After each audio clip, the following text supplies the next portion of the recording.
Bismillahirrahmanirrahim. Assalamualaikum warahmatullahi wabarakatuh.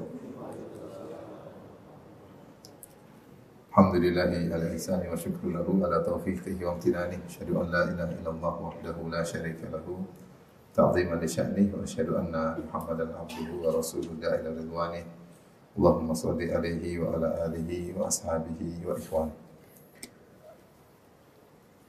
Hadirin hadirat yang dirahmati Allah Subhanahu wa taala, kita melanjutkan pembahasan kita dari surat Al-Imran. Kita masuk pada ayat yang ke-7. Allah Subhanahu wa taala berfirman, "Huwallazi anzala 'alaikal kitaba minhu ayatun muhkamatun hunna ummul kitab wa ukhra mutasyabihat." Dialah Allah yang menurunkan Al-Qur'an kepadamu. Di antaranya ada ayat-ayat yang muhkamat, yaitu ayat-ayat yang jelas, hunna ummul kitab, dan ayat tersebut adalah ayat-ayat yang disebut dengan induknya Alkitab. Wa ukhra mutasyabihat, dan ada ayat-ayat yang lain yang mutasyabihat, yang tidak jelas. Fa ammal ladzina fi qulubihim zayghun fayattabi'una ma tashabaha minhu. Adapun orang-orang dalam hatinya ada kecondongan kepada kesesatan, fayattabi'una ma tashabaha minhu, maka mereka akan mengikuti ayat-ayat yang mutasyabihat, ayat-ayat yang tidak jelas tadi. Ibtigha'al fitnah, dalam rangka untuk mencari fitnah. Wa ibtigha'a ta'wilih, dan untuk mencari takwilnya. Wa ma ya'lamu ta'wilahu illallah, dan padahal tidak ada yang mengetahui takwilnya kecuali Allah. Warrasifuna fil ilm, demikian juga orang-orang yang kokoh dalam ilmu. Yaquluna amanna bihi kullun min indi rabbina. Mereka orang-orang yang kokoh dalam ilmu berkata, amanna bihi, kami beriman terhadap ayat-ayat mutasyabihat tersebut, kullun min indi rabbina, semuanya datang dari Rabb kami.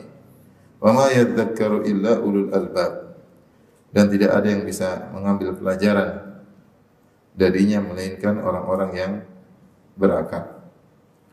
Setelah itu Allah lanjutkan pada ayat berikutnya, ayat ke-8. Mereka berkata, Rabbana la tuzigh qulubana ba'da idh hadaitana. Ya Rabb kami, janganlah engkau jadikan hati kami condong kepada kesesatan setelah engkau berhidayah kepada kami. Wa hab lana min ladunka rahmah, dan anugerahkanlah kepada kami kasih sayang, ya, rahmat dari sisimu. Innaka antal wahhab, sungguhnya engkau adalah Sang Maha Pemberi karunia. Rabbana innaka jami'un nasi liyaumin la raiba fihi. Ya Rabb kami, sungguhnya engkau mengumpulkan manusia untuk menerima pembalasan liyaumin la raiba fihi, di hari yang tidak ada keraguan akan terjadinya hari tersebut. Innallaha la yukhliful mi'ad, sungguhnya Allah tidak menyelisihi janjinya. Tapi ayat ini masih terkait dengan bantahan terhadap kaum Nasara, sebagaimana kita sudah jelaskan bahwasanya sepenggal puluhan ayat pertama dari surat Al-Imran diturunkan karena ada diskusi atau debat antara Nabi SAW dengan kaum Nasara dari Najran. Rupanya orang-orang Nasara, mereka berdalil dengan sebagian ayat-ayat dalam Al-Quran untuk membenarkan bahwasanya Nabi Isa adalah anak Tuhan, atau Nabi Isa adalah satu dari yang tiga, atau Trinitas. Seperti mereka berdalil dengan ayat-ayat yang menggunakan lafal jamak seperti amarna, yang kami perintahkan, khalaqana, kami telah menciptakan, ya, inna, sungguhnya kami, nahnu, seperti itu. Ini di antara ayat mutasyabihat yang mereka jadikan dalil, ya. Padahal di sana ayat-ayat sudah banyak sekali jelas bahwasanya Allah mengatakan qul huwallahu ahad, dialah Allah yang Maha Esa, ya. Dan Allah melarang kesyirikan, dan Allah melarang mengecam bahwasanya mengatakan Allah punya anak, apakah anak tersebut Nabi Isa, ataukah anak tersebut adalah Uzair, ataukah anak tersebut adalah malaikat-malaikat yang dianggap putri-putri Allah. Terlalu banyak ayat yang mengecam hal tersebut. Tetapi orang Nasara ingin membenarkan keyakinan mereka dengan mencuplik sebagian dari ayat-ayat Allah dengan mengatakan, bukankah dalam Al-Quran kadang-kadang Allah mengatakan inna nahnu nazzalna dzikra, sungguhnya kami, nahnu khalaqana, kami yang menciptakan, amarna mutrafiha, kami perintahkan, ada kata kami. Ini salah satu dalam mereka. Maka tentunya bantahan yang mudah, Allah mengatakan ada ayat-ayat mutasyabihat, ada ayat yang jelas. Yang jelas kenapa anda pergi kepada ayat yang jelas? Qul huwallahu ahad contohnya. Katakanlah dia Allah Maha Maha Esa. Contoh qalu takhadar rahmanu walada laqad ji'tum syai'an idda. Mereka mengatakan Allah punya anak, sungguh kalian telah melakukan perbuatan yang mungkar. Mereka mengatakan Allah punya anak, subhanallah, maha suci Allah, Allah tidak punya anak. Terlalu banyak ayat ya, yang jelas-jelas mengingkari Allah punya anak. Yang jelas-jelas mengatakan Allah adalah Esa. Adapun menggunakan kata kami dalam bahasa Arab bisa maknanya adalah untuk pengagungan, ya. Dan itu bukannya dalam bahasa Arab, dalam bahasa Indonesia juga demikian, kita kami, padahal cuma sendiri, kami yang telah begini, kami yang telah begini.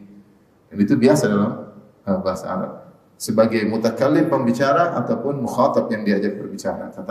Kata ganti orang pertama atau kata ganti orang kedua. Seperti ketika Nabi berkata kepada istrinya Khadijah, istrinya cuma satu, Rasulullah berkata, zammiluni, zammiluni. Ya. Zammiluni itu maksudnya kalian selimuti aku, kalian selimuti aku. Padahal Khadijah cuma satu orang, tapi Nabi berbicara dengan istrinya dengan bentuk penghormatan. Sebenarnya kita bilang antum, padahal ente. Dia bilang antum adalah cuma satu, antum padahal anta. Tapi kita biasa kalau ngomong untuk penghargaan kita bilang apaan? Antum. Ya, seperti Nabi Musa alaihissalam ketika berbicara dengan istrinya satu, dia berkata qala li ahlihim kuthu. Tenanglah kalian di sini. Padahal istrinya cuma satu. Tapi itu metode dalam bahasa Arab untuk menghormati pengagungan, maka yang tunggal dijadikan jamak, Terkadang maksudnya adalah sang pembicara, kata ganti orang pertama, maka kami, nahnu, kami, atau digunakan juga kepada al-mukhatab yang diajak berbicara itu orang, kata ganti orang kedua. Dan ini dalam bahasa Arab ma'ruf. Makanya orang-orang Nasara dan sampai sekarang mereka berada dengan ayat mutasyabihat. Kata mereka, lihat Allah juga mengatakan kami. Itu bantahannya tadi. Bantahan kedua, berarti secara otomatis mereka mengakui bahwasanya mereka tidak bertauhid. Berarti mereka mengaku Tuhan mereka ganda, berbilang ya. Berarti Tuhan mereka berbilang karena mereka berdalil dengan lafal-lafal kami untuk membenarkan, melegalkan bahwasanya Tuhan kami berbilang.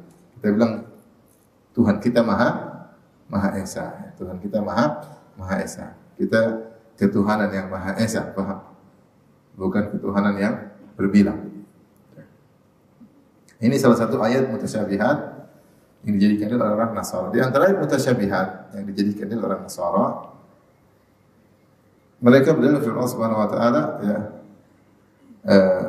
ketika Allah berbicara tentang Nabi Isa, innamal masihu Isa bin Rasulullah, innamal masihu Isa bin Maryam Rasulullah, kata Allah, wa kalimatuhu alqaha ila Maryam wa ruhum min.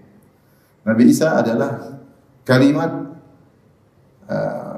alqaha ila Maryam yang Allah lemparkan kepada Maryam, wa ruhum minhu, dan ruh dari Allah, Mereka berpegang dari kalimat alqaha ila Maryam wa ruhum min. Jadi Nabi Isa adalah kalimat dan itu disebut termaktub dalam Al-Qur'an.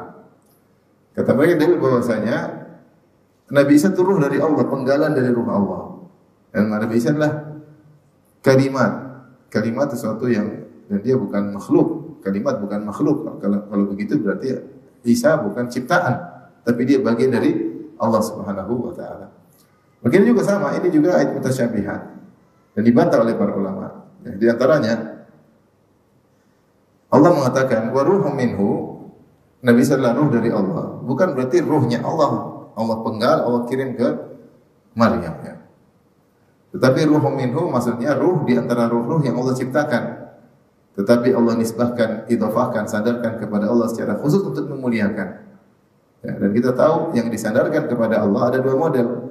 Yang disandarkan kepada Allah ada dua model. Jika merupakan sifat, maka itu sifat Allah. Jika merupakan makhluk, maka itu makhluk yang dimuliakan. Saya ulangi, yang disandarkan kepada Allah ada dua. Jika berarti yang disandarkan berupa sifat, maka itu sifat Allah. Jika yang disandarkan adalah makhluk, berarti makhluk yang dimuliakan oleh Allah. Contoh yang disandarkan berupa sifat seperti kalamullah, firman Allah. Berarti itu sifat Allah, Allah berfirman.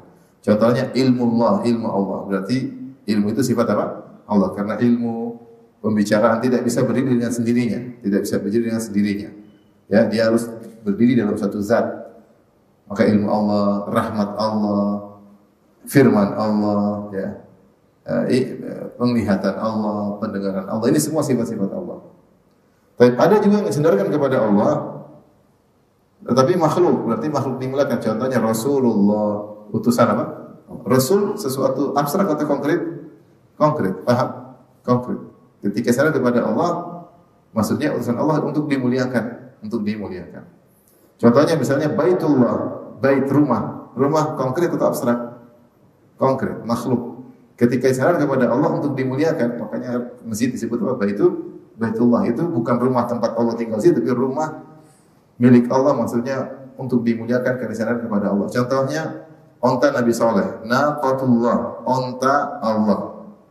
Onta konkret apa abstrak? Konkret. Dinisbahkan kepada Allah. Naqatullah maksudnya untuk memuliakan, ini onta spesial. Onta spesial. Dan nama Ka'batullah, Ka'bahnya Allah, dan demikian. Di antaranya ruhun minhu, ruh dari Allah, maksudnya Isa ini ruh spesial. Dari sekian banyak ruh-ruh Allah ciptakan, ada ruh yang spesial. Yaitu apa? Nabi Isa alaihissalam. Ya. Nabi Isa alaihissalam. Ya. Sebagaimana Allah menamakan malaikat Jibril dengan ruh. Ya. Ya. Ruham min amrina. Ya. Jadi ruh makhluk dan disandarkan kepada Allah ruh mu'min untuk menunjukkan ruhnya Nabi Isa ruh yang spesial, bukan ruhnya Allah, bukan ruhnya Allah. Ya, ini maksudnya bantahan karena sebagian Nasara berdalil dengan ayat-ayat mutasyabih. Adapun wa kalimatuhu alqaha ila Maryam, kalimat yang Allah lemparkan kepada Maryam, kata mereka kalimat ini dia bukan makhluk, makanya tidak diciptakan. Nabi Isa itu bukan tidak diciptakan, tapi dia kalimat itu dari firman Allah Subhanahu wa taala. Maka jawabannya yang dimaksud dengan kalimat Al-Qur'an Maryam itu firman Allah kun fayakun. Ya. Dalam Al-Qur'an nanti akan datang mungkin inna matsala Isa indallahi kamatsali Adam khalaqahu min turabin tsumma qala lahu kun fayakun. Perumpamaan Nabi Isa sama seperti perumpamaan Nabi Adam. Khalaqahu min turab. Nabi Adam Allah ciptakan dengan tanah, kemudian Allah katakan apa? Kun fayakun, jadi maka jadilah. Maksudnya kalimat yang Allah lemparkan kepada Maryam maksudnya kun fayakun, jadilah engkau makhluk. Ya. Dan kalau Nabi Isa kalimat maksudnya adalah pencipta, maka dia tidak dilemparkan, dia yang melemparkan. Tapi dalam ayatnya wa kalimatuhu alqaha, kalimat Allah yang Allah lemparkan, yang Allah lemparkan. Kalau seandainya mereka katakan kalimat itu adalah Tuhan, maka Tuhan tidak dilemparkan, tapi Tuhan yang melemparkan. Tapi kalimat tersebut dilemparkan menunjukkan bahwasanya maksudnya Allah berkata kepada Maryam kun fayakun, maka jadilah Nabi Isa sebagaimana ditafsirkan dalam ayat yang lain. Ini maksud saya Nasara berdalil dengan ayat mutasyabihat, maka bantahan yang mudah kita bawa kepada ayat-ayat yang muhkamat. Allah berfirman dalam ayat ini, "Huwallazi anzala 'alaikal kitaba minhu ayatun muhkamat." Dan dialah Allah Subhanahu wa taala yang telah menurunkan kepada engkau wahai Rasulullah Alkitab, itu Al-Quran. Minhu ayatun, di antara Al-Quran tersebut ayatun muhkamat. Ayat-ayat yang muhkam itu yang banyak. Hukum asal ayat-ayat muhkam jelas. Hukum asal Al-Quran ada ayat-ayat yang banyak, yang jelas. Dan ayat jelas banyak sekali. Ngerti orang paham. Hunna umul kitab, dan inilah induk dari Alkitab. Itu pokok dari Alkitab. Pokok dari Al-Quran. Dan kebanyakan ayat seperti ini. Wa ukhra mutasyabihat. Ternyata Allah turunkan juga dalam Al-Quran ayat-ayat mutasyabihat. Timbul pertanyaan, kenapa Allah turunkan ayat tidak muhkam semua? Kenapa ada yang mutasyabihat? Jawabannya sebagai ujian. Sebagai ujian. Bagaimana orang menghadapi ayat mutasyabihat tersebut? Apakah ketika menghadapi ayat mutasyabihat tersebut dia akan menafsirkan sesuai hawa nafsunya, atau dia menafsirkan sesuai dengan datang Al-Quran dan Sunnah? Maka caranya yang benar, kalau tidak ikut hawa nafsu, maka tafsirkanlah ayat mutasyabihat tersebut dengan ayat-ayat yang jelas. Makanya ayat tersebut disebut muhkamat, jelas dan banyak, dan induk sebagai isyarat dikembalikan kepada pokok-pokok apa? Al-Quran. Dia banyak dan disifati dengan ummul kitab, yaitu pokok-pokok Al-Quran, induk untuk dikembalikan tafsirannya kepada ayat-ayat yang muhkam tersebut. Adapun orang-orang yang hatinya sudah melenceng, maka mencari ayat mutasyabih. Maka Allah berfirman, fa ammal ladzina fi qulubihim zaygun, adapun orang dalam hatinya ada zaig, ada kecondongan. Zaig itu artinya kecondongan untuk miring dari kebenaran, Zaik artinya mail, tapi dia mailun khas, yaitu kecondongan khusus, itu mailun anil haq, yaitu condong meninggalkan kebenaran. Ada kebenaran dia condong untuk meninggalkannya. Fa amal ladzina fi qulubihim zayghun, adapun orang dalam hatinya punya kecondongan untuk meninggalkan kebenaran, fayattabi'una ma tashabaha minhu, maka dia mengikuti cari-cari ayat-ayat yang mutasyabihat, yang tidak jelas. Tafsirannya bisa begini, bisa begini, bisa begini. Allah sengaja turunkan ayat seperti itu sebagai ujian. Untuk apa? Mata syabah minhu. Ibtigha al-fitnati wa ibtigha ta'wili. Dia berusaha membuat fitnah. Bikin fitnah itu. Wa ibtigha ta'wili, mencari tafsir sesuai dengan hawa nafsunya. Mencari tafsir sesuai dengan hawa nafsunya. Wa ma ya'lamu ta'wilahu illa Allah war-rasikhuna fil ilm. Dan padahal tidak ada yang mengetahui tafsir ayat mutasyabihat tersebut dengan tafsir yang benar kecuali Allah dan orang-orang yang kokoh dalam ilmu. Orang-orang yang kokoh dalam ilmu. Yaquluna amanna bihi kullun min indi rabbina. Orang-orang yang kokoh dalam ilmu, mereka berkata kami beriman semuanya dari Allah, termasuk ayat mutasyabihat tersebut. Di sini jadi Allah mengabarkan ada model manusia yang model seperti ini. Makanya dalam hadis Rasulullah mengatakan jika kalian melihat orang mengikut mutasyabihat, maka ketahuilah itu yang Allah sebutkan dalam Al-Qur'an. Cari ayat-ayat yang aneh-aneh, tafsirnya aneh-aneh. Ya. Ini berarti orang yang Allah sudah singgung dalam Al-Qur'an, ada orang hati-hatinya menyimpang. Dan ini berlaku ya, bukan cuma orang Nasara, demikian juga orang-orang yang KTP-nya Islam, banyak juga yang berusaha mencari ayat-ayat yang cocok dengan bid'ahnya atau akidahnya, ya, untuk sesuai dengan kemauannya. Dia tidak kembali kepada ayat-ayat yang jelas. Ini banyak contohnya. Contoh misalnya, sudah jelas dalam banyak ayat Allah suruh beribadah, ya.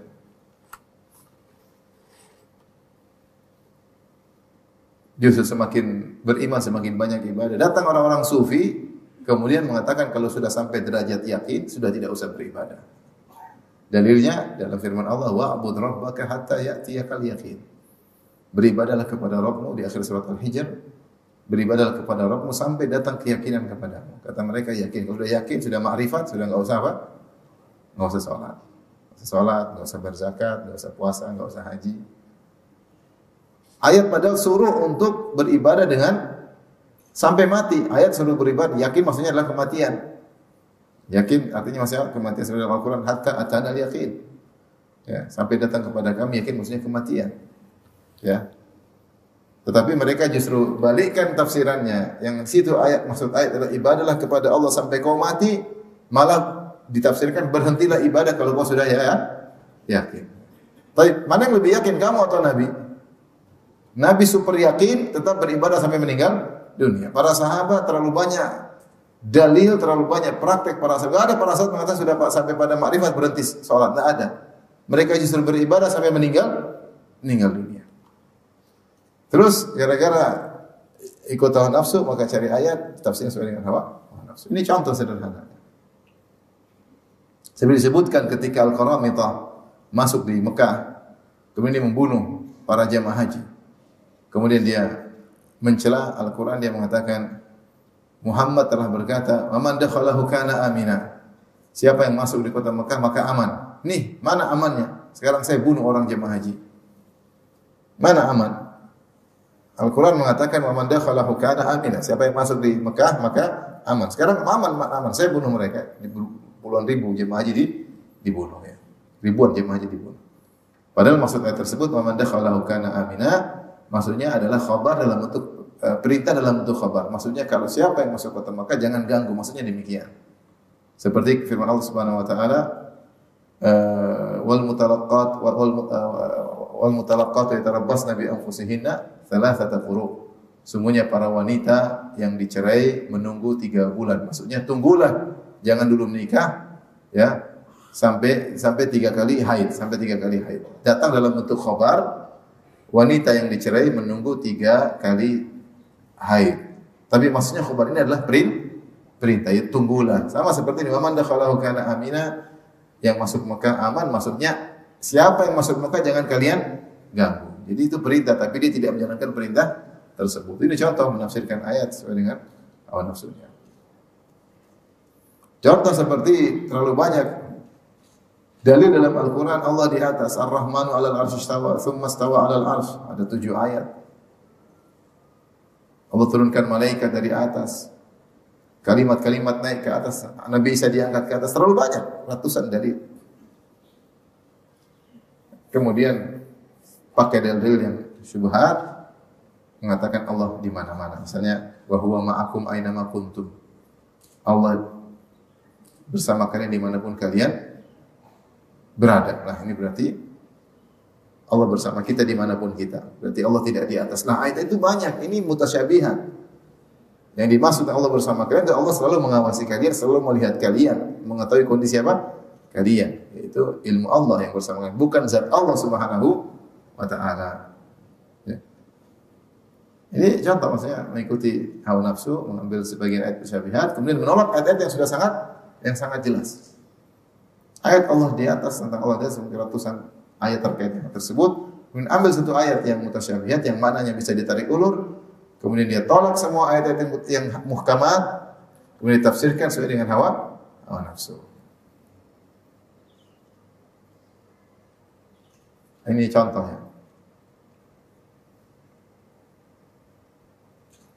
Dan banyak seperti ini ya. Makanya kata Nabi, jika kau melihat ada orang-orang yang mengikuti ayat mutasyabihat, kita lihat yang Allah telah sebutkan dalam Al-Quran.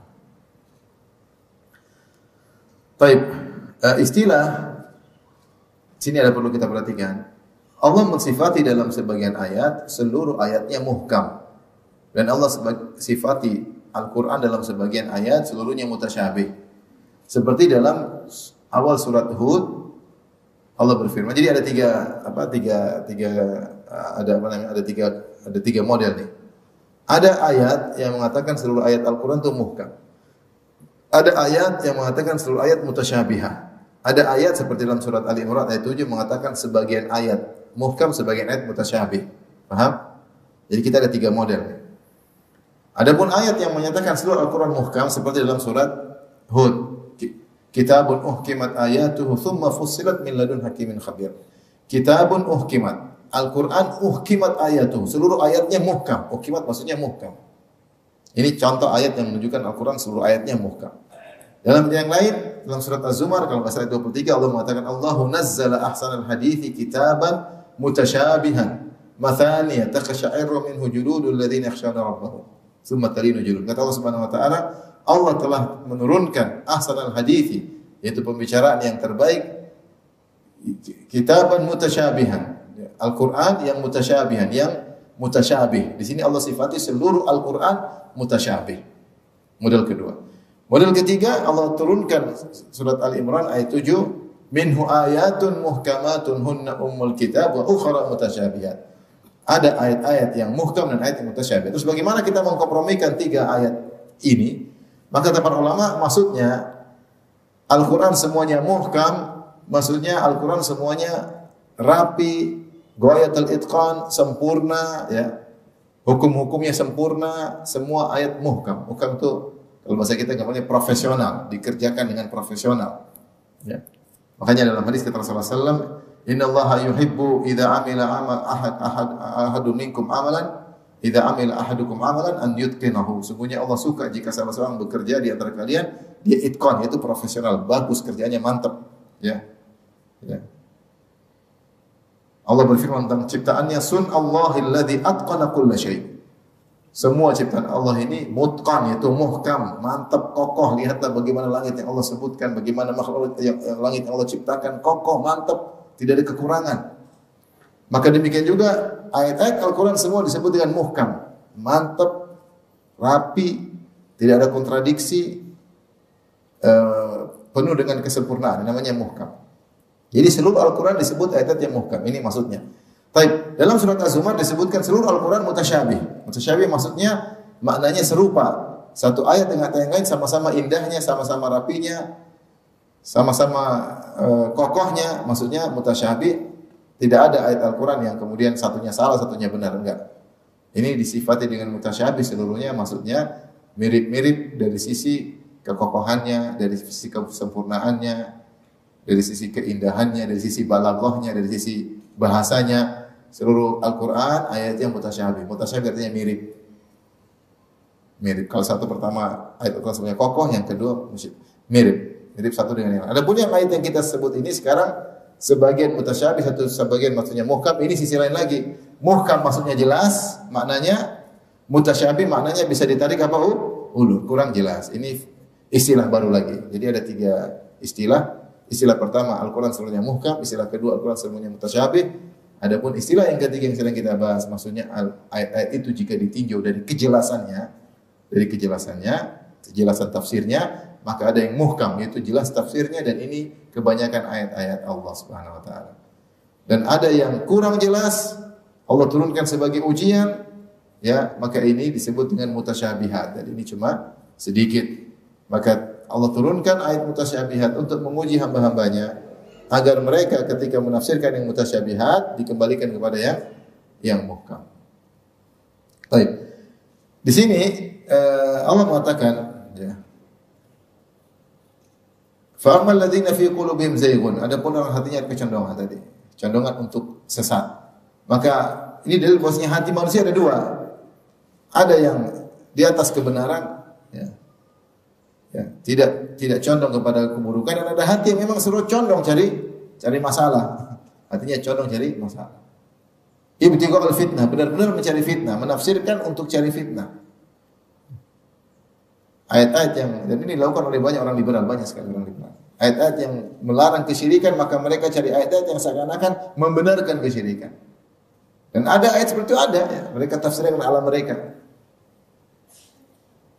Innal ladzina amanu wal ladzina hadu wan nasara was-sabiin man amana billahi wal yawmil akhir. Ya. Fala khaufun 'alaihim wa lahum yahzanun wa lahum ajrun 'inda rabbihim wa la khaufun 'alaihim wa lahum yahzanun. Kata Allah, sungguhnya orang-orang yang beriman, wal ladzina hadu, orang Yahudi, dan Nasara dan Sabiin. Siapa yang beriman kepada Allah dan hari akhirat, maka masuk surga. Baik, Yahudi masuk surga, Nasara masuk surga, Sabiin. Ini ayat 1. Ayat yang lain banyak. Orang Nasrani, Yahudi di neraka banyak, musyrikin di neraka banyak. Kemudian kenapa ambil satu ayat ini? Kemudian kau tafsirkan dengan caramu. Lihat tafsir para ulama. Enggak, yang mau pakai tafsir ulama. Saya mau tafsir sendiri. Yang jelas Allah bilang Yahudi, Nasara, musyrikin mungkin, Majusi, ya. Semuanya masuk apa? Surga. Bagaimana? Nah, ini contoh. Yang di mana ayat-ayat yang jelas melarang syirik, ini malah melegalkan apa? Syirik. Sehingga kesimpulannya semua agama benar. Semua agama masuk surga. Ini orang-orang liberal kerjanya seperti itu. Saya sudah bahas di sana. Ya. Seperti mereka potong ayat. Ya ahlal kitabi ta'alu ila kalimatin sawa'in baina bainakum alla na'budu illallah. Kata mereka, Allah telah berfirman, ya ahlal kitabi ta'alu ila kalimatin sawa'in baina bainakum. Wahai ahlul kitab, marilah kita menuju suatu kata yang sama antara kami dengan kalian. Titik. Maksud ayat ini menyuruh kita, kata mereka, maksud ayat ini menyuruh kita untuk kerjasama antara kita dengan ahlul kitab, ya. Yang kesepakatan di antara kita, tidak usah ribut, kita saling sepakat. Apa yang sepakati? Kemanusiaan, keadilan, persamaan, ya. Ya sudah, tidak usah ribut-ribut masalah agama ini. Ini Allah berfirman, ya ahlul kitabi, qul ya ahlul kitabi ta'alu ila kalimatin sawa. Wahai ahlul kitab, marilah kita menuju ke kalimat yang sama. Sehingga mereka tulis buku judulnya Fikih Lintas Agama. Itu dibangun di atas ayat ini. Tapi mereka potong ayat ini kan ada lanjutannya. Sawa'in baina wa bainakum, apa yang sama? Allah na'budu illallah. Jangan menyembah kecuali kepada Allah. Ada ayat lanjutannya. Kemarilah kita ketemu pada satu titik poin yang kita sepakati, yaitu tidak menyembah kecuali siapa? Allah. Wala nusyrika bihi syai'a, dan agar tidak berbuat syirik satu dengan yang lainnya. Kenapa dipotong cuma depan? Seperti mereka memotong firman Allah, fawailul lil musallin, celaka orang salat. Titik. Semua orang salat celaka. Kan ada lanjutannya. Alladzina hum an salatihim sahun. Yang lalai dari salatnya itu baru celaka. Kenapa dipotong tengah kemudian yang belakang dibuang? Menakjubkan, mereka nekat dia mencari ayat mutasyabihat. Ini bukan ayat mutasyabihat, jelas, cuma dikasih jadikan mutasyabihat oleh mereka. Ya, namanya hawa nafsu. Dia orang hawa nafsu. Jadi sudah punya keyakinan dulu dengan filsafat mereka, baru mencari dalil yang mencocoki. Wahdatul wujud sama berdalil dengan hadis Nabi misalnya, ya. Atau firman Allah, Wa ma ramaita id ramaita walakinallaha rama. Tidaklah kau memanah ketika kau memanah, tapi Allah yang panah. Berarti kan Allah yang Muhammad dong. Karena Allah mengatakan tidaklah Muhammad memanah, tidaklah engkau memanah ketika engkau memanah, tapi Allah yang panah. Tafsirannya Allah sama dengan apa? Muhammad. Padahal maksudnya bukan demikian. Maksudnya tidaklah kau ketika kau panah wahai Muhammad, tetapi yang kau bisa menyampaikan panahan tersebut kepada musuh, kecuali yang menyampaikannya adalah siapa? Allah. Itu maksudnya tafsirannya sederhananya kalau kita mau baca. Tapi mereka ambil satu ayat berarti Allah makhluk adalah Allah Subhanahu terus. Mana ayat yang lain? Allah menciptakan, ada makhluk yang disuruh salat, makhluk diazab. Beda antara Allah dengan apa? Makhluk. Mereka memaksa Allah adalah apa? Makhluk. Jadilah wahdatul wujud gara-gara satu ayat mereka tafsirkan seperti itu. Jadi hati ada dua, ada yang condong kepada kesesatan dan ada yang condong kepada kebaikan. Kemudian kata Allah Subhanahu wa taala, wa ma ya'lamu ta'wilahu illallah. Tidak ada yang mengetahui tafsir yang sungguhnya dari ayat-ayat mutasyabih tersebut illallah warasikhuna fil ilm, dan orang-orang yang kokoh dalam ilmu. Yang lebih tepat wakafnya di sini. Jadi sebagian ulama baca wa ma ya'lamu ta'wilahu illallah titik. Dan tidak ada yang mengetahui takwil ayat mutasyabih kecuali Allah titik. Kemudian baru baca warasikhuna fil ilmi yaquluna amanna bi, dan orang-orang yang kokoh dalam ilmu mengatakan kami beriman kepada ayat-ayat tersebut, semuanya dari sisi Allah. Ini cara baca pertama. Jadi cara baca yang pertama stop wakaf pada wa ma ya'lamu ta'wilahu illallah. Tidak ada yang mengetahui tafsiran ayat mutasyabih kecuali Allah. Wakaf yang kedua enggak lanjut, jadi tidak berhenti di situ. Wa ma ya'lamu ta'wilahu illallahu warasikhuna fil ilm. Tidak ada yang mengetahui hakikat atau takwil dari ayat mutasyabihat itu kecuali Allah dan orang-orang yang kokoh dalam ilmu. Siapa orang kokoh dalam ilmu? Orang-orang yang rasikhun, memiliki rusuh dalam ilmu, kokoh dalam ilmu. Mereka bukan orang berilmu biasa. Mereka punya qadrun zaid, punya nilai plus. Nilai plusnya kalau mereka memahami suatu pelajaran, mereka pahami dengan detail. Jadi bukan sekedar memahami secara global, tapi detail sampai pelik-pelik mereka paham. Maka mereka disebut dengan rasikhun. Seperti para ulama kita, ketika misalnya Syekh Utsaimin rahimahullah, ketika dia memahami fikih dengan detail, dia menjelaskannya mudah. Bahkan dia menjelaskannya, dia bagan-baganin, dia bagi-bagi mudah karena dia telah memahami dengan apa? Detail. Maka seorang kalau belajar ilmu bukan cuma sekedar global, dia benar-benar paham sampai detail-detailnya sehingga menjelaskannya mudah. Tapi kalau mengertinya cuma global, pasti juga pembahasannya apa? Global. Kadang-kadang bulat sana, bulat sini karena cuma apa? Global ya. Maka yang kita butuhkan adalah para ulama ar-rasikhuna fil ilm, yang ilmu mereka mendalam kokoh. Kalau sudah membahas sesuatu, benar-benar dia paham sampai akar-akarnya. Sehingga dia menjelaskan dengan mudah, kalau dia mau membantah juga dengan mudah karena dia paham dengan sampai akar-akar. Itu para ulama yang mereka menghabiskan waktu mereka untuk menuntut ilmu dan mendakwakannya. Kalau yang berilmu banyak, para ustaz-ustaz berilmu. Tapi yang rasikhun fil ilm, yang kokoh, yang benar-benar mendalam sampai akar-akar tidak banyak. Mereka itu yang nampak ketika mereka mengajarkan dengan mudah mereka menerangkan karena mereka paham benar ya. Bagaimana cara masuknya, bagaimana menjelaskannya, bagaimana membaginya, karena mereka memahami bidang ilmu tersebut dengan benar-benar dalam. Di sini ada pujian kepada ar-rasikhuna fil ilm. Mereka tahu juga tentang makna ayat mutasyabih, maknanya apa. Maka dari sini kita tahu bahwasanya yang disebut ayat mutasyabih dalam ayat ini, ada ayat yang mutasyabih. Ini maksudnya nisbi, relatif, yaitu bagi orang yang tidak rasikh fil ilm. Adapun orang yang rasikh fil ilm dalam, bagi dia ini muhkam, dia ngerti. Dia tahu tafsirnya. Paham? Tapi ini adalah mutasyabih bagi orang yang tidak ngerti, kurang dalam. Maka tugas bagi orang yang mutasyabih yang tidak ngerti tafsirnya, sudah kembalikan ke muhkam. Misalnya, bagaimana menurut kamu bahwasanya Allah berfirman wa huwa ma'akum aina ma kuntum. Allah bersama kalian dimanapun kalian berada. Kalau orang yang berilmu, dia tahu, dia bahas yang rasikh, maksudnya begini. Tapi orang yang tidak berilmu, mungkin orang-orang baru ngaji, dia saya tidak ngerti ayat ini. Tapi yang jelas ayat-ayat jelas mengatakan Allah di atas, selesai.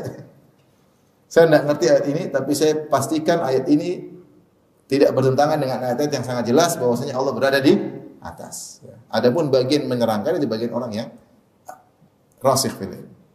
Jadi kalau kita enggak ngerti maksudnya, kita bilang saya enggak ngerti maksud ayat ini, tapi maksudnya sudah jelas, ya. Allah di atas. Kemarin saya baru ditanya, ada sebagian orang liberal juga mengatakan, bukankah Nabi nikah dengan Khadijah pakai syariat Nasrani? Terus maksudnya apa? Maksudnya berarti boleh dong, ya, perempuan Islam menikah dengan lelaki apa? Nasrani. Ini dari mana lagi? Ini dari mana dalil bahwasanya Nabi menikah dengan Khadijah pakai syariat apa? Nasrani. Ini pertama. Yang kedua, sudah ayat jelas melarang wanita menikah dengan lelaki Nasrani, wanita muslimah. Hadis-hadis jelas. Ya. Praktek para sahabat juga apa? Jelas, ya. Kemudian dia mau ambil ayat yang bukan ayat, hadis yang tidak jelas. Yang jelas dalam sirah cuma disebutkan Nabi nikah dengan siapa? Khadijah. Tanpa ada perincian pakai syariat mana, enggak ada. Mungkin mau dibilang sepupu Khadijah adalah Warqah bin Naufal adalah Nasrani, maka Nabi nikah. Ini semua gedabrus. Cuma apa? Khayalan, kemudian khayalan dijadikan dalil untuk melegalkan bahwasanya wanita muslimah boleh nikah dengan laki apa? Nasrani. Ini orang yang punya condong kesesatan dalam hatinya. Enggak ada dalil dijadikan dalil. Kemudian untuk menghantam dalil yang jelas. Ya, dalil jelas tidak boleh pakai dalil yang tidak jelas kemudian menghantam dalil yang jelas.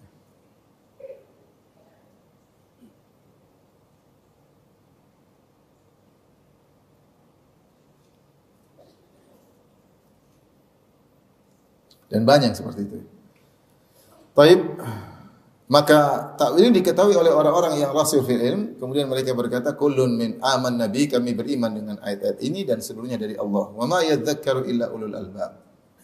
Dan tidak ada yang mengerti akan hal ini kecuali orang-orang yang cerdas. Adapun jika di wakafnya pada wa ma ya'lamu ta'wilahu illa Allah, tidak ada yang mengetahui takwilnya kecuali Allah, maka ditafsirkan maksudnya adalah tidak ada yang mengetahui hakikat terkait dengan misalnya sifat-sifat Allah, hakikat sifat Allah bagaimana, itu tidak ada yang tahu kecuali Allah.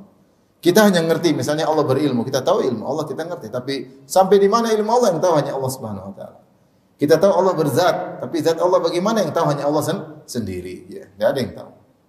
Kita tahu Allah melihat, mendengar, tapi bagaimana Allah bagaimananya kita enggak ada yang tahu. Kita tahu Allah ada di atas arsy, tapi bagaimananya kita enggak tahu, yang tahu hanya Allah Subhanahu wa taala.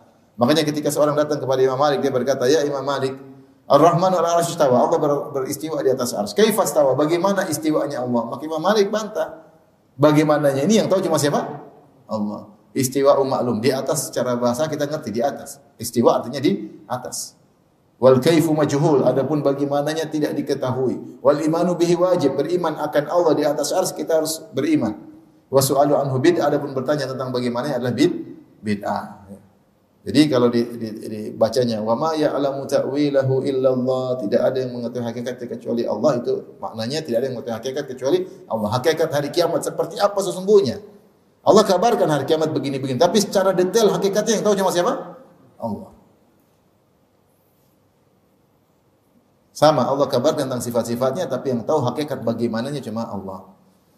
Tetapi yang lebih kuat saya katakan tadi, tidak diwakaf tapi dilanjutkan. Jadi wa ma ya'lamu ta'wilahu illa Allah wa rasikhuna fil ilm. Tidak ada yang mengetahui tafsir dari ayat mutasyabihat kecuali Allah dan orang-orang yang kokoh dalam ilmunya.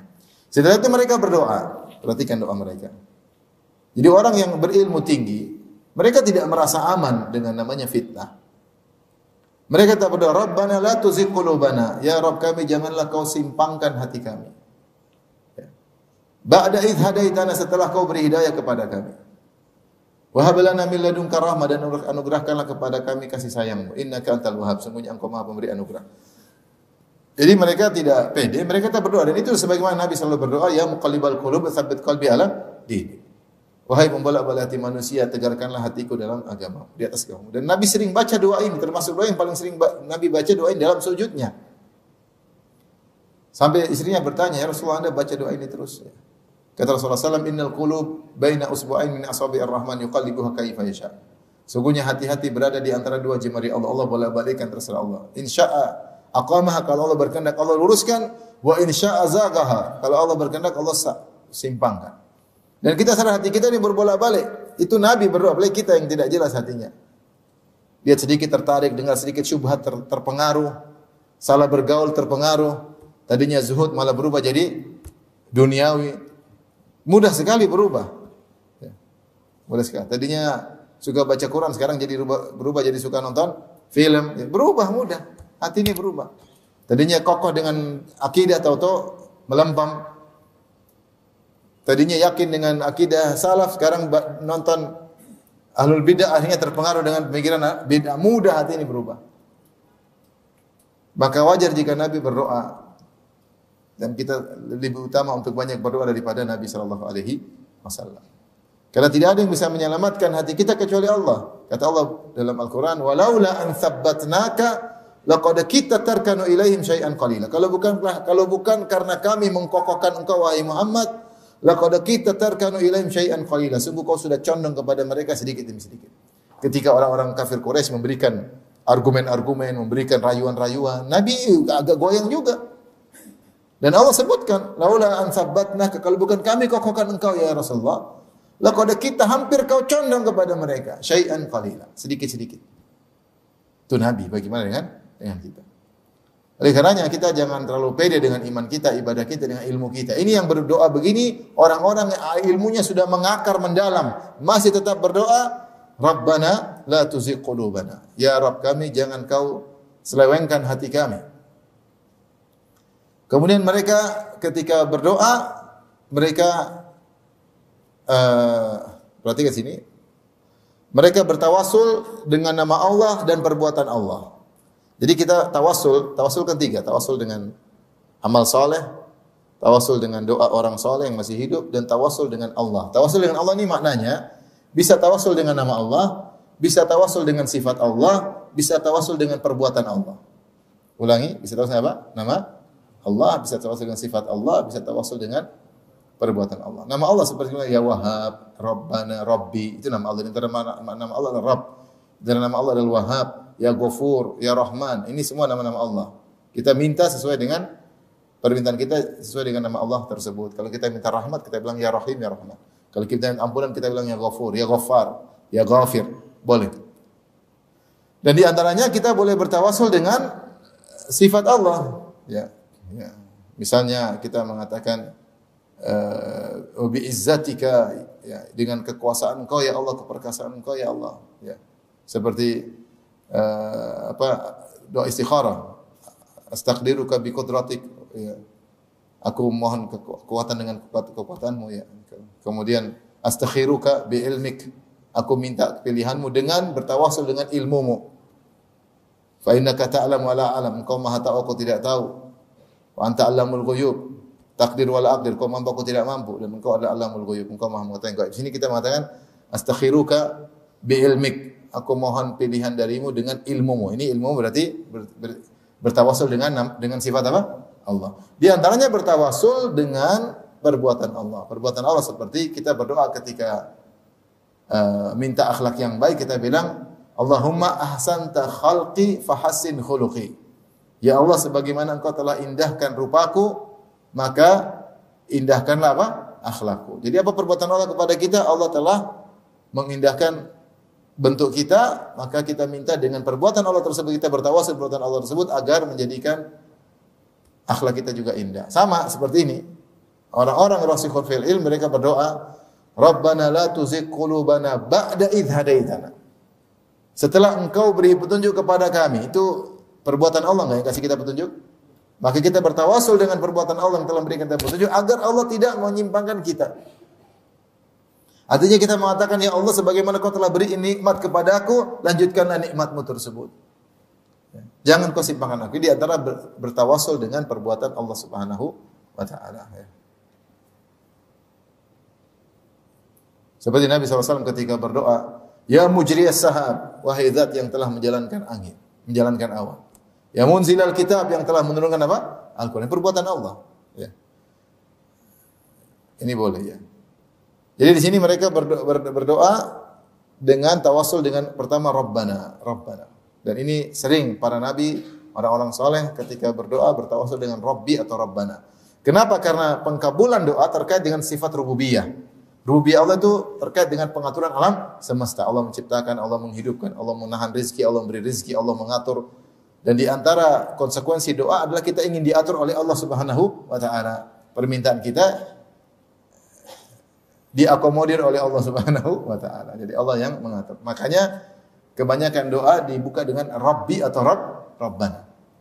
Karena pengkabulan doa terkait dengan rububiyah. Kemudian mereka menggunakan, setelah itu mereka berdoa, Rabbana la tuzigh qulubana ba'da idh hadaitana. Kemudian permintaan kedua, wa hab lana min ladunka rahmah, dan anugerahkanlah kepada kami rahmat, innaka antal wahhab, sungguhnya engkau Maha pemberi anugerah. Wahhab itu pemberi apa? Anugerah, ya. Seperti Allah mengatakan, wahabu lima yasha'u inathan, Allah berikan anugerah kepada sebagian orang hanya anak perempuan. Wa yahabu lima yasha'u dzukur, dan sebagian orang Allah hanya kasih anugerah anak laki-laki. Au yuzawwijum dzukranan wa inathan, ada orang yang Allah berikan anugerah anak laki-laki dan perempuan. Wa yaj'alu ma yasha'u aqima, dan ada orang yang Allah jadikan mandul. Allah sebutkan anak-anak itu adalah anugerah dari Allah, ya. Makanya kalau ada orang melahirkan, kita bilang barakallahu laka fil mauhub. Semoga Allah memberkahi engkau pada anugerah dari Allah Subhanahu wa taala. Lagi sadar bahwa anak itu anugerah. Anak itu anugerah dari Allah Subhanahu wa taala. Kalau Allah tidak kasih, tidak akan kita punya anak. Buktinya ada yang Allah jadikan mandul, ya. Kenapa di sini saya perlu jelaskan? Di sini dia menggunakan orang-orang rasikhun fil ilm, ketika mereka berdua mengatakan wahhab lana. Kemudian diakhiri dengan tawasul dengan innaka antal wahhab. Sungguhnya engkau Maha pemberi anugerah. Kata sebagian ulama, agar kau merasakan ketika kau minta sesuatu, jangan kau ketika minta kau merasa saya berhak. Enggak boleh. Jangan merasa karena saya sudah sholat, karena saya sudah, maka saya berhak dapat, ya Allah. Jadi apa yang Allah berikan itu bukan adalah iwat atau bayaran dari ibadah yang kau lakukan. Karena ibadah yang kau lakukan itu tidak ada, maksudnya nilainya sangat kecil dibandingkan dengan anugerah Allah. Sehingga mereka menggunakan kata hab, Rabbana hablana, anugerah. Artinya apa yang aku lakukan ini tidak mengharuskan engkau memberikan itu. Faham tidak maksudnya? Artinya anugerah yang kau berikan kepadaku ya Allah bukan karena aku ini menuntut ilmu, bukan karena aku berdakwah, bukan karena aku adalah, ini tidak ada bandingannya dengan apa yang kau berikan. Sehingga ketika seorang minta benar-benar dia seperti orang yang bangkrut di hadapan Allah, bukan dia merasa orang yang sudah punya modal kemudian Allah harus beri keuntungan. Tidak.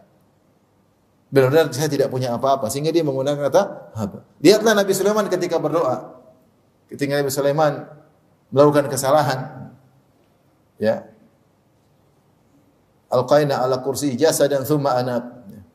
Laqad fatanna Sulaiman. Ya. Kami telah menguji Sulaiman dan Sulaiman melakukan kesalahan. Kemudian Nabi Sulaiman setelah melakukan kesalahan dia berdoa, Rabbi ghfirli, ya Allah ampunilah aku. Dan tidak ada perasaan dia sudah salah. Dan dia bilang, ya Allah ampunilah aku. Kemudian berkata, wahabli mulkan la yanbaghi li ahlin ba'di innaka antal wahhab. Anugerahkanlah kepadaku kerajaan yang tidak pantas bagi seorang pun di atas muka bumi ini, ya. Setelahku, karena engkau adalah Maha pemberi anugerah. Artinya Nabi Sulaiman tidak merasa saya berhak. Akhirnya Allah kasihkan apa? Kasihkan kerajaan luar biasa. Ada pasukan hewan, pasukan jin, ya. Semua dikuasai Nabi Sulaiman. Angin jadi kendaraannya Nabi Sulaiman. Kalau Nabi Sulaiman lagi jalan maka dia naik angin, kemudian burung-burung di atasnya sehingga menjadi memayunginya. Luar biasa, ya.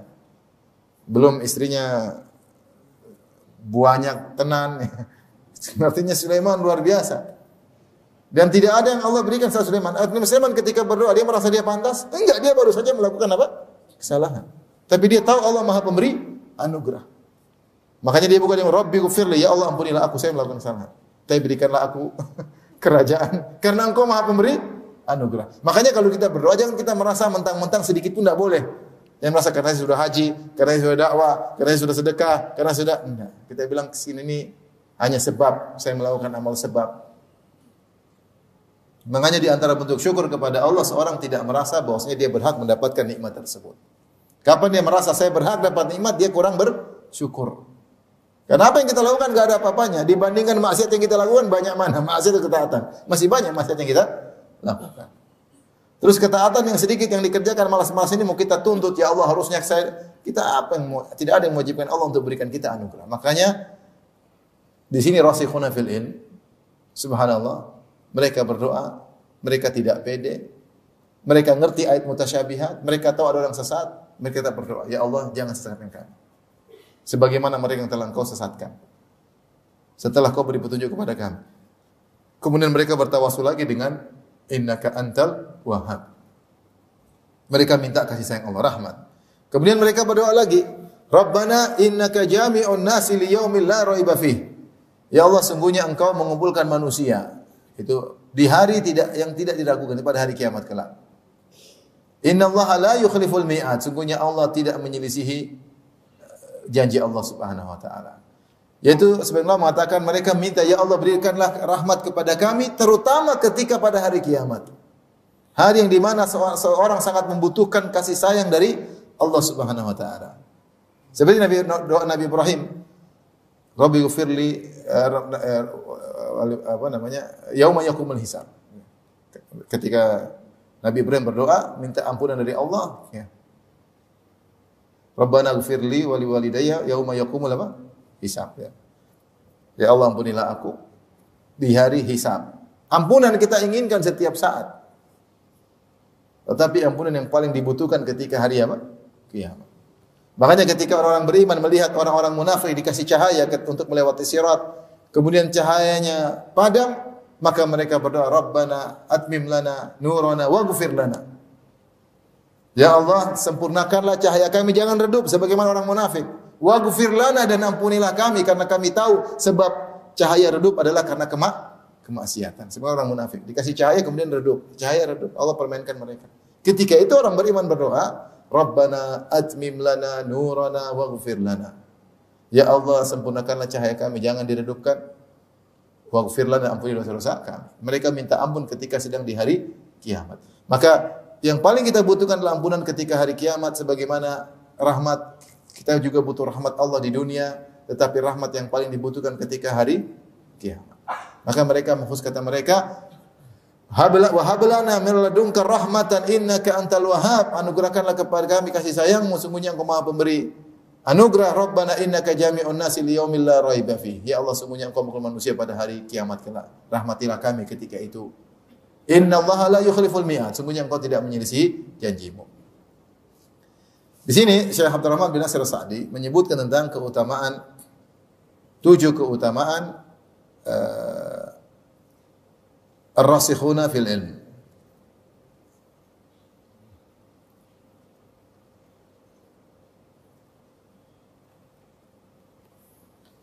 Kata Syekh Sa'di rahimahullah, waqad athna Allah Ta'ala 'ala ar-rasikhina fil ilm bi sab'i sifat.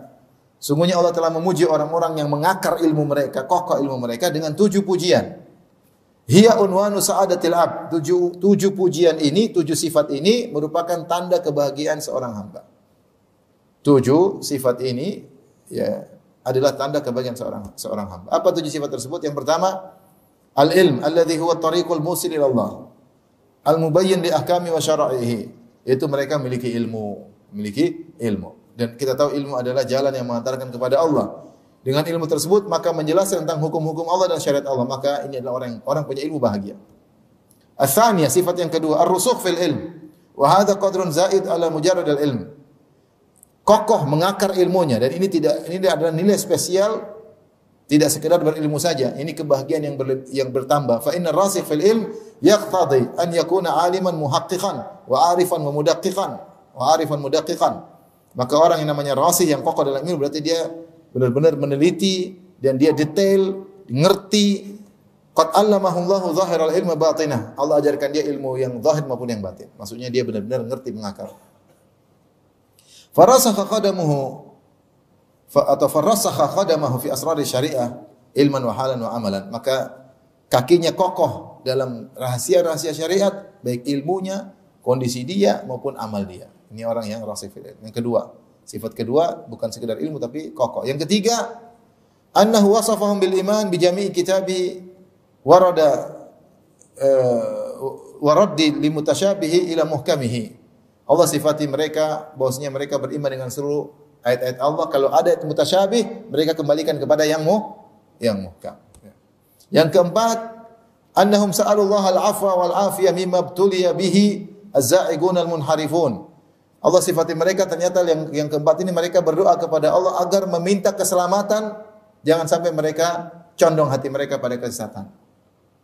Allah puji mereka. Mereka berdoa. Sebagaimana Nabi sering berdoa, ya muqallibal qulub, tsabbit qalbi ala dinik. Makanya kita berdoa benar-benar ya ikhwan. Kita berdoa bukan sekedar ritual kita doa tersebut. Kita menghayati kita ini kalau Allah enggak kasih hidayah kita menyimpang. Banyak orang kalau mengaji akhirnya menyimpang di kemudian hari. Tahu-tahu jadi duniawi, pikirnya dunia melulu. Ya. Dapat ujian sedikit kemudian gugur, jatuh, tidak bisa menghadapi ujian tersebut. Banyak. Ya, banyak. Banyak orang ngaji malah semakin hari semakin duniawi, pikirannya semua duniawi melulu. Banyak orang tadinya ikhlas kemudian menyimpang. Ya. Sebagian orang membangun yayasan karena Allah. Begitu tengah jalan terbuka rezeki, terbuka menyimpang jadi milik pribadi. Banyak seperti itu. Bukan sepele. Yang gugur orang-orang yang ada ilmunya juga. Bergugur. Makanya di antara pujian terhadap rasikhuna fil ilm, mereka berdoa kepada Allah agar hati mereka tidak dicondongkan kepada kesesatan. Ya. Yang kelima, sifat mereka i'tirafuhum bi minnatillahi 'alaihim bil hidayah. Mereka mengakui nikmat dari Allah tentang hidayah. Kata mereka, ba'da idh hadaitana, setelah kau berikan hidayah kepada kami. Jadi mereka tahu mereka dapat hidayah dari Allah. Mereka tidak ujub sama sekali. Mereka tahu bahwasanya hidayah dari Allah. Sebagaimana kata Nabi sallallahu alaihi wasallam, "Laulallah mahtadaina wa ma shallaina wa ma tasaddaqna." Kalau bukan karena Allah kami tidak dapat hidayah, kami tidak salat, kami tidak sedekah. Kemudian jadi Nabi tahu dia bisa sedekah itu hidayah dari Allah. Dia semangat untuk bangun malam, untuk salat semua dari Allah. Kalau Allah tidak kasih hidayah malah salat. Kalau Allah tidak kasih hidayah pelit kita untuk kasih uang. Jangan kita bilang karena saya merasa saya hebat, kita murah hati. Enggak, kau murah hati karena siapa? Karena Allah. Kalau enggak kau pelit. Kau rajin salat karena Allah. Semangat kau bangun malam salat karena Allah yang bikin. Kalau enggak kau malas. Semangat salat rawatib saya yang bikin Allah Subhanahu wa taala. Banyak orang salat tidak rawatib. Bikin kau rasa Allah Subhanahu wa taala. Jangan kau merasa sombong. Maka mereka mengakui, kata mereka, ba'da idh hadaitana, setelah kau beri petunjuk kepada kami. Jadi mereka mengakui mereka dapat hidayah dari Allah. Yang keenam sifat mereka, annahum ma'a hadza salu rahmatahu al-mutadamminah husula kulli khairin wa indifa'a kulli syarr. Meskipun mereka sudah tahu mereka dapat hidayah, mereka tetap berdoa kepada Allah untuk mendapat kasih sayang Allah, rahmat Allah yang melazimkan untuk mendapatkan kebaikan-kebaikan yang lain dan tertolaknya dari keburukan-keburukan yang lain. Wa tawassalu ila bismil wahhab, bahkan bismihil wahhab. Kemudian mereka bertawassul ketika meminta rahmat dengan al-wahhab, innaka antal wahhab. Ini yang keenam. Jadi sudah tahu mereka dari mereka tetap minta rahmat Allah Subhanahu wa taala. Yang ketujuh asabi'ah annahu akhbara an imanihim wa iqanihim bi yaumil qiyamah wa khaufihim minhu. Allah kabarkan bahwasanya mereka beriman, orang rasikhun fil ilmi ini beriman kepada hari kiamat dan yakin tentang hari kiamat dan takut dengan hari kiamat. Wa hadha huwal mujib lil amal ar-radi' aniz zalal. Karena itulah karena keyakinan tentang hari kiamat dan takut hari kiamat itu yang menjadikan mereka akhirnya beramal saleh dan berusaha untuk terhindar dari dosa-dosa karena yakin dengan adanya hari kiamat. Tapi demikian wabillahi taufiq wal hidayah. Assalamualaikum warahmatullahi wabarakatuh.